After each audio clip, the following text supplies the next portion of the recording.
katika moja ya sifa za Allah ni mpindua mambo, labda kusema mpindua hila, kuwa jambo lilikusudiwa kuwa na madhara, lakini kwa rehema zake Allah subhanahu wa ta'ala jambo likabadilika likawa jambo la neema. Sasa hivi ni saa 7 ya usiku na dakika 11. Natizama kwenye kompyuta yangu hapa mbele maulidi ya mfungo 6 viwanja vya Mnazi Mmoja mwaka 2026.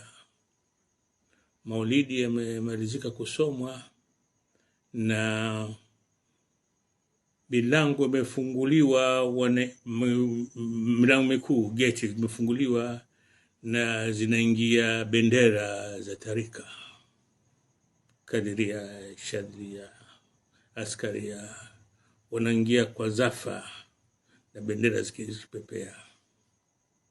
Mimi nimeishi Dar es Salaam maisha yangu yote na nimeona kila aina ya maulidi, lakini lazima nikiri kuwa maulidi ya mwaka huu hayana mfano. Na hawezi kupita mgeni hapa siku kama leo akahudhuria maulidi kama haya alafu mtu akamwambia kuwa nchi hii haina Waislamu. Na ukirudi nyuma ukataka kumweleza mgeni wako asiyejua Tanzania kabisa, ukamweleza historia ya nchi hii, ndio naamini utamaliza kabisa. Atajua hakika nchi hii Uislamu una nguvu, ulikuwa na nguvu na unaendelea kuwa na nguvu kila kukicha. Mwanzo wa maulid, labda nirudi niseme kuwa juzi kabla ya maulidi ya msikiti wa Mtoro mwenye Mangara, mwenyekiti wa wazee wa Dar es Salaam Sheikh Salum Matimbwa alisema mwaka huu wa 2026 maulidi haya Mnazi Mmoja yametimiza miaka 100. Hili jambo mimi sikuwa nalijua na nimesema nyuma, na ningependa hapa vile vile nilirejee hili jambo. Mimi likanishtusha hili jambo. Miaka 100 ya maulidi, naam. Nikasema mimi nimeandika katika kitabu cha Abu Sykes, The Life and Times of Abdul Wahid Sykes, 1924 to 1968. The Untold Story of the Muslim Struggle Against British Colonialism. Nimesema kwenye kitabu kile, nimeandika kuhusu maulidi. Nikajiuliza, nimesema nini katika maulidi? Kwa sababu historia yangu inakwenda nyuma zaidi ya miaka 100. Na nilipofungua kutizama maulidi nimeandika nini, nimeshangaa. Inasema kuwa kitabu kinaniambia kuwa nimeandika mwaka 1926.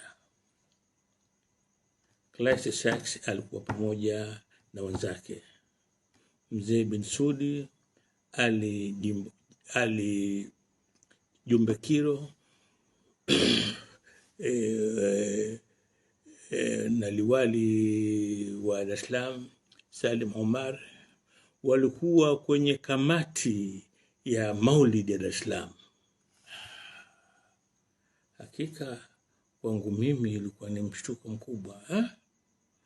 Una maana 1926 wanaanzisha hawa wazee wetu wa Dar es Salaam maulidi hii ambayo leo imefika miaka 100. Hakika hili jambo ni jambo la kujifaharisha. Na katika kamati hiyo alikuwa vile mzee Popo Saleh, hawa wazee wote wa Dar es Salaam wanafahamishwa. Basi nikamshukuru Allah, nikasema Mwenyezi Mungu mkubwa, na tukisema tuwaeleze hawa watu historia zao na jamaa zao hawa walioshughulika. Na wakati huo 26 bado hawajaunda Al-Jamiatul Islamia fi Tanganyika. Hawa bado hawajaunda African Association ile kuja kuzaa tano, ile kuja kudai uhuru wa Tanganyika. Lakini bahati nzuri katika hawa wote, mtu ambaye ameona yote haya, kaona Maulid Committee, kaona alikuwa kwenye Maulid Committee, alikuwa kwenye African Association, alikuwa kwenye taa, na alikuwa kwenye tano na kauona uhuru wa Tanganyika, ni mzee Bensouda ambaye amekufa mwaka 1972. Sasa tusende sana huko, turudi katika Maulid. Lakini kitu kilichonifurahisha zaidi ni kuwa ule umma ambao uliokuwa umehudhuria katika Maulidi haya. Basi Maulidi anaanza tu, ananipigia simu mtu, ananiambia, Muhammad, tafadhali sana mpigie simu Babdeo, mwambie atuunge sisi, ana maana hii digital archive yetu ya Mohamed Said, atuunge na sisi ili na sisi turushe hii Maulidi. Nikamwambia jambo zuri, lakini tusimshughulishe sasa hivi, atakuwa katikati ya shughuli, wacha hii ipo angani. Mimi hapa nilipo namjibu, naambia mimi hapa nilipo natizama, iko hewani, mwache huyu mtu. Inshallah Mungu akijalia mwaka ujao tutamuomba na sisi tukiwa hai basi turushe vile vile. Na katika kupiga fatha ya kwanza ya Maulid alitwa mzee Katungunya. Sheikh Katungunya ni mzee wetu wa Dar es Salaam, mtu maarufu. Ye nyumba yake natizama soko la Kariakoo, mtaa wa Sikukuu pale.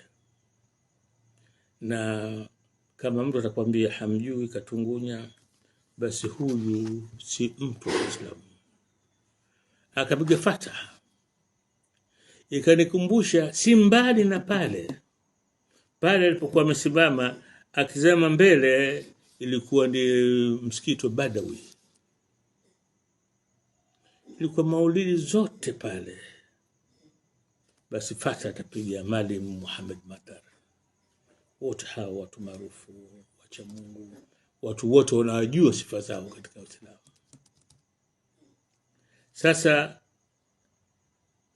inasomwa Qur'ani tukufu baada ya fatha.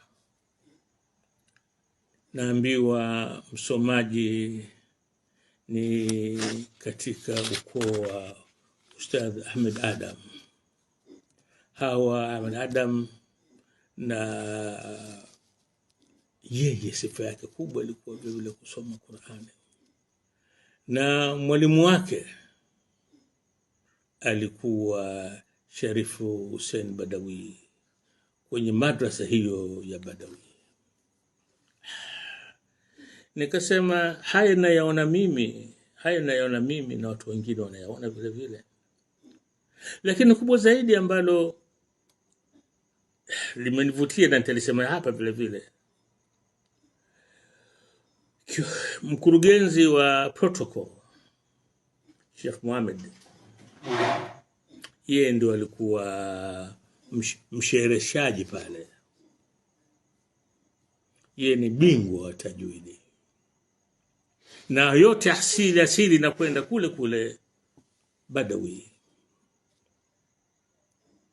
Yeye mimi nilipata kumwona akiwa mtoto mdogo, labda miaka 9 au 10. Ulikuwa mwezi wa Ramadhani, mkesho wa Lailatul Qadri, msikiti wa Mtoro ule wa zamani mdogo. na Sheikh wetu alikuwa marehemu Sheikh Kasim bin Juma. Akatutangazia kuwa kuna watoto wawili hapa watatusomea Qur'ani. Hawa watoto wawili, mmoja alikuwa Masudi ambaye sasa hivi ni mtu mzima, na Sheikh Muhammad. Basi walisoma Qur'ani pale, na hawa ni wanafunzi wa Ustadh Adam. Hawa watoto walisoma Qur'ani pale, msikiti mzima ulishangaa. Kile kiraa walikuwa hawajapata kukisikia. Unasikia ile Qur'ani nasoma, hawa malaika wanasimama, na aliposimama Sheikh Kasim Juma akatoa sifa nyingi, lakini akasema, ndugu zanguni, hawa watoto tuwaombee dua wasipate hasad. Hiki si kipaji cha kawaida, si kipaji cha kawaida. Naam. Basi Sheikh Muhammad kishashindana nje na kishapata ushindi katika msabaka. Hali kadhalika Masudi, hakuna mtu ambaye hamjui katika kusoma tajwidi. Hawa wanasoma Qur'ani leo katika maulidi ya miaka 100 ya maulidi ya mwezi mmoja, yalianzishwa na wazee wetu mwaka 1926. Wazee ambao si tu waliishia kwenye dini, waliingia kwenye siasa, wakaanzisha African Association, wakaja wakaunda na TANU, na wakapigania uhuru na mpaka uhuru kapatikana. Si jambo dogo ile. Sasa nini cha kushangaza zaidi? Kila nikitizama pale mimi naona pale hapo mnazi mmoja, ukienda nyuma hapo nyuma mnazi mmoja, ndipo harakati zote zilipokuwepo New Street kwenye ofisi ya TANU. Na hapo inapopita barabara ya Mkunguni, hapo vile vile kulikuwa na chuo cha Mwalimu Ramadhani Abbasi, ambaye mwanae ndio kaimu shekhe wa BAKWATA Dar es Salaam. Sasa unaona haya mambo jinsi yanavyokwenda, kuwa ile silsila haijakatika. Na kama ukisimama hapo nyuma kutizama, utaliona jengo la Al-Jamiatul Islamia. Walo jengo wazee wetu, ina historia kubwa jengo hilo. Zamani mfungo 6 kama huu, kuanzia saa 6 mpaka saizi hapo, ilikuwa ni shamra, na ndipo walipokuwa wageni wakifikia hapo, na mchana kunakuwa na karamu hapo. Sasa nimezungumza karamu. Mwisho maulidi haya, Sheikh Ramadhani Abbasi anautangazia umma, anasema, ndugu zangu, msiondoke mkenda makwenu, mtanipa mimi mzigo mkubwa, msubiri. Tumetayarisha chakula cha watu 30,000, karamu ya 30,000, msiondoke mle hiki chakula. Ndio nilipoanza nikasema, Mwenyezi Mungu ndiyo mgeuza nyoyo za watu. Haya yanatendeka leo katika mji wa Dar es Salaam, jambo ambalo Waislamu wote wamefurahi. Huwezi kuona umma kama ule alafu wewe roho yako ikachukia. Haiwezekani. Unatizama ile drone inarushwa juu kule, inaonyesha chini, subhanallah. Ndani kumefurika watu, nje kumefurika watu. Haya maulidi ya mwaka huu ya Dar es Salaam, maulidi ya mfungo 6. Sasa akasimama mtu wa hotuba katika mawaidha, akaeleza Shemzuanda, akaeleza umuhimu wa watu kuitii serikali. Likanikumbusha jambo moja, mwaka 1963, na nilipata kulisema kwa nyuma. Nasema Mwenyezi Mungu ndio mpindua mambo.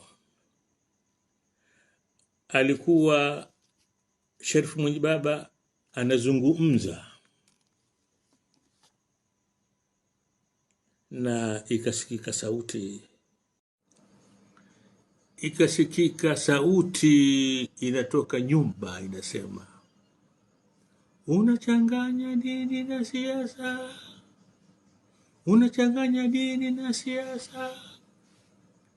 Na hakuna ambaye sauti ile alikuwa haijui. Sauti ile ilikuwa ya Rashid Siso, mmoja katika vijana wakati huo wa Tani Youth League, wahamasishaji waliotokea katika Battle Group, wahamasishaji na walinzi wa viongozi. Na katika mikutano iliyokuwa ikifanyika Mnazi Mmoja, akikaa nyuma ya Mwalimu Nyerere, na Mwalimu Nyerere alimpa jina la afisa, mtu mwenye nguvu, mwenye sauti. Na unaweza kuona nafasi yake katika chama cha tano. 63 hiyo ni kuwa nayo picha mimi. Mwalimu Nyerere anakwenda kumpokea Kamuzu Hastings Banda kutoka Nyasaland. Pembeni yake yupo Kaluta Amrabedi, yuko Aba Sykes, yuko Kanyama Chume, na yeye Rashid Siso yuko pembeni pale. Mwalimu Nyerere anatoa tahadhari, unachanganya dini na siasa. Lakini kwa hakika harakati zote za kudai uhuru, hakika dini ilikuwepo sana, Uislamu ulikuwa mbele, wala si jambo la mtu kumwambia. Na wakati ule tunapigania uhuru, ungemwambia mtu usiuchanganye Uislamu katika siasa, asingekuelewa, angeona wewe utaka tupate uhuru, kwa sababu Waislamu ndio walikuwa mzishika zile harakati za kupambana na Waingereza. Na 61 tu, wiki moja baada ya uhuru, Sheikh Hassan aliwaita wanafunzi wake, akatoa hotuba moja, mimi nimeita jina Sheikh Mpiga Zumari, akiwaonya wanafunzi wake kwa uhuru umepatikana. Hiyo 61 hiyo, Disemba hiyo, wajichunge sana mustakabali wao, waitizame dini yao vizuri. Sasa leo nimekaa pale, leo nimekaa hapa nasikiliza hotuba ile, ni kuwa wananchi wanasisitizwa umuhimu wa kuheshimu madaraka. Na nikasema hotuba hii ina tofauti gani na hotuba iliyotoa Mwinyi baba mwaka 1993 katika viwanja vile vile. Ndio mwanzo nikasema kuwa hakika Mwenyezi Mungu ndio mpindi wa mambo. Leo labda naweza kusema kuwa nchi imekuwa huru zaidi, watu wanaweza kusema mambo, watu wakaunyana, watu pengine wakalaumiana hadharani, watu wakapongezana, na watu wakasema, wakaonyeshana njia ya kufuata. Ikiwa sisi tunataka kujenga taifa letu, basi tuwe watu wa moja. Na hili la umoja kama litaelezwa, hawa vijana wa leo ndio wataelewa. Wazee wetu walileta udugu mkubwa baina dini hizi mbili. Waingereza waliwagawa, Wakristo wakaweka Mission Quarter, Waislamu wakaweka Kariakoo huku, lakini wazee wetu hawakukubali kugawiwa na hayo. Mwalimu Nyerere anaacha kazi walimu, anakwenda kuishi nyumba ya Abdu Sykes Kariakoo, na hakuna mtu yote Leguna. Wakati kabla ya hapo ilikuwa ukienda kuomba chumba utaambiwa, jina lako nani? Mimi Christopher. Nenda Mission Quarter. na hali ikawa hivi mpaka uhuru umepatikana. Watu wameshikana hivi, watu wanastahiana, watu wanaheshimiana. Ya kutosha tu ya kutizama ile juhudi ambayo wazee wetu waliingiza kuondoa fitna ya kura tatu ambao walileta Waingereza, kutaka kuwasabaratisha tano ili kuja chama kingine kitakokuwa na chama kingine, ili wazee wetu wadai uhuru wakiwa na vyama viwili, tano ambayo imetawaliwa na Waislamu na kiwepo chama kingine na watu wengine, watufanye kama walivyofanya India, ikazuka India na Pakistan. Basi nimekaa hapa natizama maulidi na maneno nasoma pale, wallahi nimefarajika sana. Ndipo nikasema hakika Mwenyezi Mungu mwingi wa rehema, yeye ndio anayejua kuyapindua mambo. Leo maulidi hii imefanywa Dar es Salaam hapa, na umma umeitika. Na katika kumaliza maulidi namsikia Sheikh Ramadhan Abbas anasema, sisi hapa hatuondoki, tunamaliza maulidi haya, lakini dhikri itakuwepo hapa mpaka adhani alfajiri. Wallahi mtu unashindwa useme nini, ila utasema alhamdulillah rabbil alamin. Assalamu alaikum wa rahmatullahi wa barakatuh.